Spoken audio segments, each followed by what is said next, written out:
Actress and author Marianne Leone's newest memoir centers on the revival of life, even in the wake of profound grief. The title is 5-Dog Epiphany, How a Quintet of Badass Bichons Retrieved Our Joy. We stopped in at Marianne's recent book reading at the Plymouth Center for the Arts to hear about it. Marianne is launching our new Sundays at the Art Center series, and we are so excited to have her. The idea is we are Plymouth Center for the Arts, and we want to start having all of the arts here.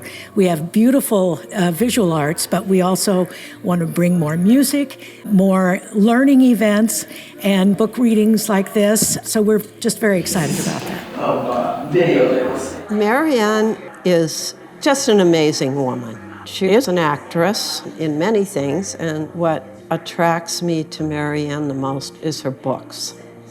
She's able to produce a book that is a very personal look at grief. You can't not read her book and feel her personal life, and so it lifts you up, it gives you courage. As you probably know, they had a differently able son, and he was named Jesse, and she wrote a book called Knowing Jesse. Jesse was not able to move from his wheelchair, and he was nonverbal, but he was very bright. And when he was taught in conventional classrooms, he proved to be able to write poetry. I love her books. This one that she's going to be talking about is about a rescue dog that they got when Jesse was alive, and then other rescue dogs that they have taken in since then. He could not speak, and it was not cognitive, it was muscular. He sat on Santa's lap. I knew he wanted a dog. He had this glazed look whenever a dog came near him. He loved dogs, and he sat on Santa's lap, and he just drew everything he could to say, "Dog," to Santa Claus, and I turned to my husband and said, "He's getting a dog." So he was on Jesse's bed Christmas morning, and he wasn't at all surprised. We'd told him he was the best little boy in the world, and he'd asked Santa, and Santa had delivered, and he was his first sibling for the rest of his life. And after our son died, suddenly, there's this book by Bissell van der Kolk called The Body Keeps the Score.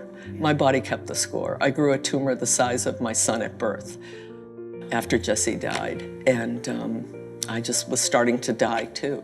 And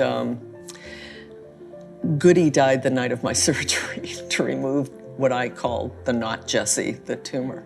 And so there I was recovering at home, you know, like this neurasthenic Victorian lady, and I just realized how it was just grim not to have a dog in the house either. And I started looking at Pet Finder, and I found not one but 2 dogs, and they were named Lucky Dog and French Fry, and their cutesy names belied their very sad-looking faces, and they were a bonded pair.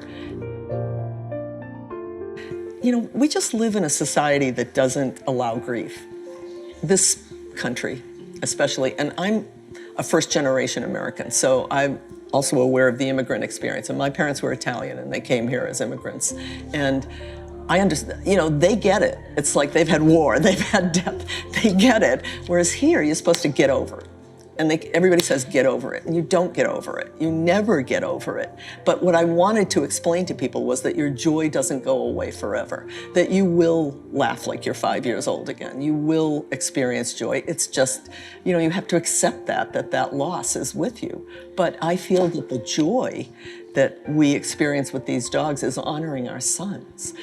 You know, our son was the one who was joyful. Our son was who made us joyful. He was our greatest teacher. You know, we're in a business that infantilizes you, makes you a narcissist.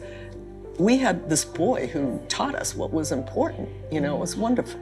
I mean, and so, yeah, I wanted to explain about what that was like for us, you know. I want people to know that you will experience joy again. I think that you can't imagine that it will ever happen to you, that you will ever laugh again, that you will ever experience joy, but you will. And it will not be taking away from what you feel for your child or your husband or who in your family you're grieving. It doesn't take away from that to experience joy. I look at it as a tribute to my son.